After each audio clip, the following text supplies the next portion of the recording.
The question then is, what is India up against? Tonight, let's talk about the Chinese army in particular. Is it a force to reckon with, or is it a paper dragon? Let me give you some quick facts. The Chinese army fights to preserve a party, not a country. It is a party's army. The army has almost no combat experience. The last war they fought was in 1979 and lost.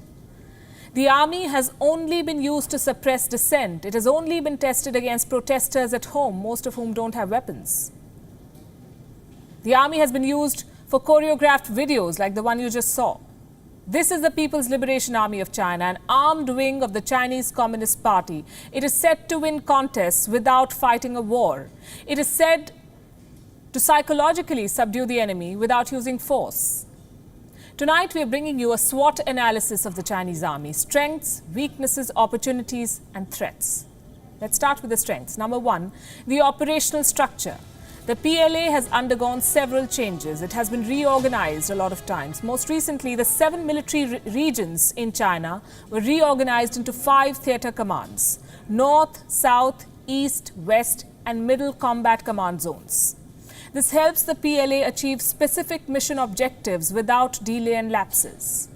Along with command zones is a significant teeth-to-tail ratio, which means the strength of forces or manpower matches the resources dedicated to a particular mission. And this enhances China's warfare capabilities.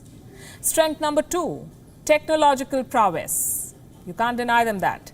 China meets the demands of 21st century warfare. The P.L.A. is equipped with modern-day weapons. Its medium-range ballistic missiles, for instance, can be used in high-intensity operations. They can target the adversary's facilities, communication links, logistical nodes, military sites. But weapons alone do not win a war. Let's talk about the weaknesses, and there are far too many.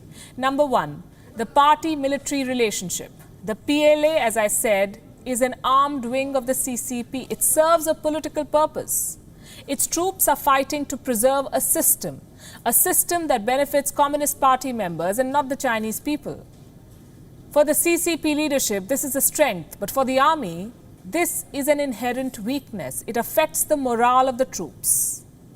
Weakness number 2, civil-military relations. Since the P.L.A. is not an element of the state, it has no official points of contact with state bodies or state leaders. There's a gap that leads to problems in coordinating P.L.A. activities internally. It also leads to a general distrust with the common man. The third weakness, human capital. China has a conscription system, mandatory military service, but they've not had to use it extensively because there's a large pool of applications. Chinese soldiers get social benefits, so young people, especially from rural areas, apply in large numbers. They're often uneducated. They do not meet the physical or mental health standards. At times, they're insufficient in handling advanced technologies. And the last weakness is something that China cannot fix. The People's Liberation Army has almost no combat experience. The last time they fought a major conflict was in 1979. A seasoned Vietnamese military demolished a bungled Chinese invasion. Reports say the Chinese infantrymen were unable to navigate or read maps. They were not able to measure and calculate firing distances.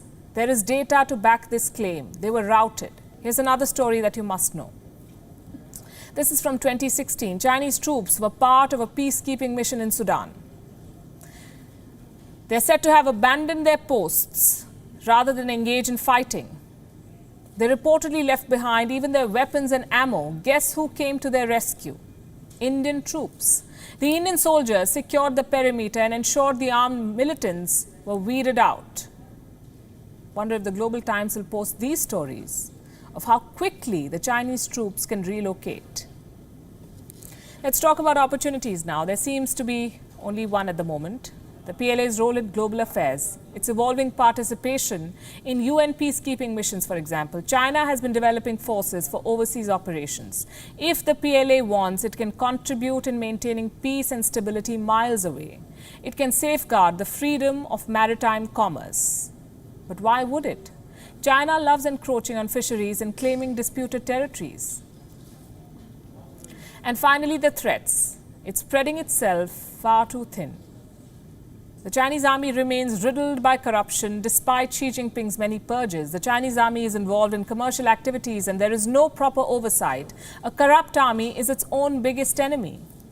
Plus, they have the United States, a major adversary. Beijing's relations with Washington are worsening. US warships and bombers have been hovering near Taiwan and the South China Sea. A real war looks unlikely, but this year has shown us that many unlikely things happen almost without warning. China should know this and not cross certain lines.